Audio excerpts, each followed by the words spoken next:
Assalamualaikum warahmatullahi wabarakatuh. Waalaikumsalam warahmatullahi wabarakatuh. Pulau Sabang indah hanaman, kamu pandang dengan laut luah lagoina. Niba uranyo kamu tuh rombongan. Mohon kepada ahli bait yang kamu banggakan, wujud kamu tamong kedih udalam. Karena uranyo kamu bacut hirun dan bacutmu pikiran. Bahkan hadang kamu rombongan handebi buka acara. Punari hoi, punari tangan, nepegah rejang uro dan tegak. Hai pulau memang pulau Sabang. Salam haluan Pak Don pertama. Betul. Ino lo jawab Waalaikumsalam. Yo warih nondolan uronyo kuno kaduka. Betul. Tuana mengkusut lo kuno hai Tuhan Bitan. Kamu kalon ngon bayai jam hayu alagoina. Betul. Kamu di sini na tokoh adat mulaut na lempawang. Ya. Mukreh tu abang kuno lo duka.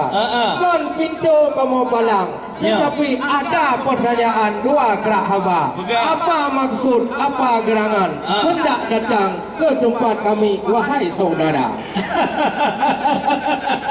Anu biar tak buat awak tersebut. Hei tunggu dulu, kamu tapi kalau nyata. Ya. Tapi kamu jak kenonyo bersama wali kota yang ganteng. Kamu jak buka kauri laut.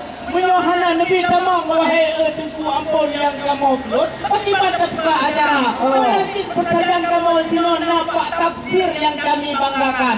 Yang kesini datang sudah kemarin kesini tiba. Pada hari ini memang hebat sekali beliau Pak Tafsir yang kami banggakan.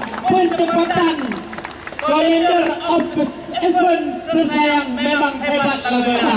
Mungkin kamu laju ke dalam hebat kamu ramai di luar herakan sayang lagoina. Hai punya kamu pun perkara wahai tu abang. Mana ni kamu tahan rau sinan di luar. Punya hana mu pun perkara hanya jak barang kau abang. Karena ino hadakan tempat wari sada.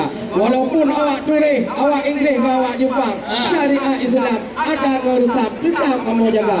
Yo kamu nak hai Tuhan Bitan.